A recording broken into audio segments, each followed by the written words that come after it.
Hey guys, welcome back to a brand new Ninjago video here on the channel. My name is TannerFishies. In today's video, we are going to be discussing some very interesting and rather shocking Ninjago Dragons Rising news brought to us by various Ninjago set designers when discussing the upcoming Season 3 2025 Ninjago sets. The new information is regarding a new collectible that will be introduced in the January 2025 sets. Yep, we have a collectible after all.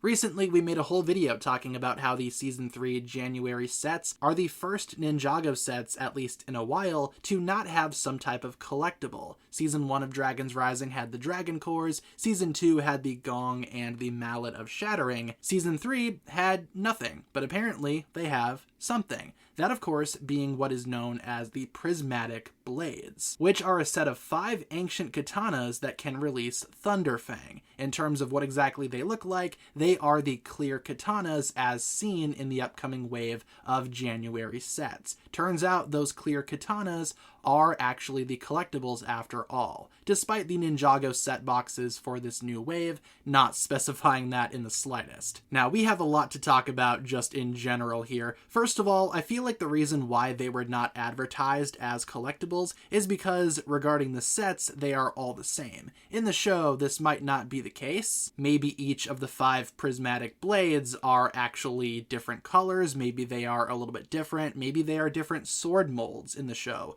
Who's to say? But regarding the sets, they are all the exact same thing, which in my opinion is a little bit lazy, dare I say. In terms of their name, the prismatic blades, prismatic might just be a way to describe how these blades will reflect or distribute light. Obviously, in terms of the Ninjago sets, like I said, they are all clear katanas. But as you can see, they have a little bit of glitter in them too, in the same way that these katanas will reflect and capture light in real life, because again, they are clear plastic Lego pieces, and they just do that. Maybe in the show, it's a similar type of thing. Maybe these blades are related to light in some way, and considering that there are 5 of them, and there are 5 members of the Forbidden 5, kind of lines up like that, I suppose. Obviously, the Forbidden 5 will be trying to get these blades, so 5 on 5 just kind of makes sense. But regardless, these 5 ancient katanas can release Thunder Fang. What is Thunder Fang? Thunder Fang is a pretty massive dragon that we will see in the upcoming March wave of Ninjago sets for Season 3 of Dragons Rising. In fact, there are leaked images of this set floating around as we speak. I cannot show any in today's video, just because, again, I can't show leaked images, but you can find them online fairly easily. Regarding Thunder Fang, obviously this dragon has some type of connection to the Forbidden 5. Maybe the Forbidden 5 with these 5 katanas will try to free Thunder Fang, and I imagine they will be successful. It has also been said that the whole idea of the Thunder Fang set is to have it go against the upcoming Archdragon of Focus set. So maybe with Thunder Fang being released ultimately, maybe unleashing that storm that we've been seeing from various pieces of Season 3 box art, maybe the ninja will call up the Archdragon of Focus to attack this dragon that the Forbidden 5 have unleashed upon the merged lands. That would make a lot of sense to me, and ultimately, if the Forbidden 5 are not, successful in their plan to awaken Thunder Fang, what's the point? They will be successful in some way, and the ninja will have an uphill battle to face. Maybe that's how Season 3 Part 1 ends, with Thunder Fang being unleashed onto the merged lands, leaving a pretty big cliffhanger for Season 3 Part 2 when the ninja need to make their comeback. Ultimately, with that being said, I feel like this whole fetch quest, if you will, I'm kind of disappointed in this, because I was just talking about how awesome it was that Season 3 did not have a generic MacGuffin fetch quest. We need to find these artifacts before the bad guys do, so they can't unlock this thing. We've seen that time and time again. In fact, using 5 katanas to unlock Thunder Fang, that sounds very similar to the plot that we saw way back in Season 1 of Ninjago, where the Serpentine were trying to acquire the 4 Fang blades to awaken the Great Devourer. It's the same thing here. The villains need to find ancient artifacts to awaken this gigantic creature.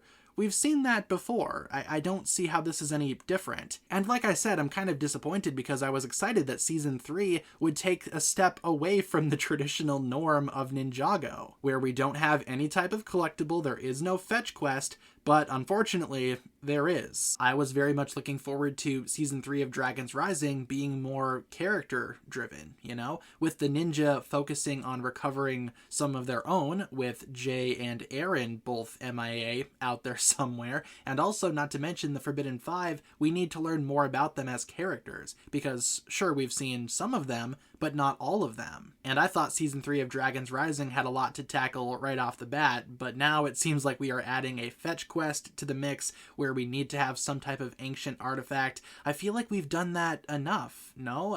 Why can't we do something different? Not only that, again, this quest is very similar to something that we've seen prior, where the bad guys need to acquire artifacts to awaken some type of giant ancient creature. It just feels familiar, maybe a little bit too familiar, you know? Now, don't get me wrong, I don't feel like Season 3 is going to be a bad season or anything like that. Dragon's Rising has been pretty solid overall, I'd say, and at worst, it's not even remotely terrible. The weakest part of Dragon's Rising so far, to me at least, has been the Tournament of the Sources arc, or Season 2 Part 2 of Ninjago Dragon's Rising. I don't think Season 3 will be below that, because I feel like Season 3 has a very clear storyline that we need to get to. Not to mention, it's been rumored that the entire season of Season 3 will be focused on this one arc. We are not splitting things up, we are not doing a half and half situation like what Season 2 of Dragon's Rising was doing, so all things considered, we have a very clear narrative. It's just that the narrative has a lot going on and a lot going into it. Now we are adding a generic fetch quest into the mix as well. Again, it just feels familiar, like we've done this before. All I'm saying is, I was kind of excited to see something different, but it feels like we are back to kind of the same stuff. With, again, Season 3's plot taking a direct inspiration from one of the earliest plots that we saw from Ninjago. Just kind of feels a little weird, all things considered. But regardless, the big news is that Dragon's Rising Season 3, in terms of the sets, will have some type of collectible. After all, the prismatic blades, the 5 ancient katanas, whatever you want to call them. And in the show, they will awaken Thunderfang, which is this big dragon that the Forbidden Five need for some reason. With that being said, everyone, leave all of your thoughts down below in the comments. What exactly do you think about all of this? And I appreciate you guys tuning in. Do you think it's way too similar to what we saw from early Ninjago? And how do you feel about there being collectibles after all for the Season 3 sets? Again, leave all your thoughts down below, and thank you so much for tuning in. If you guys enjoyed this one, feel free to like and subscribe, do all that fun stuff, and I will talk to you guys again very, very soon. Peace.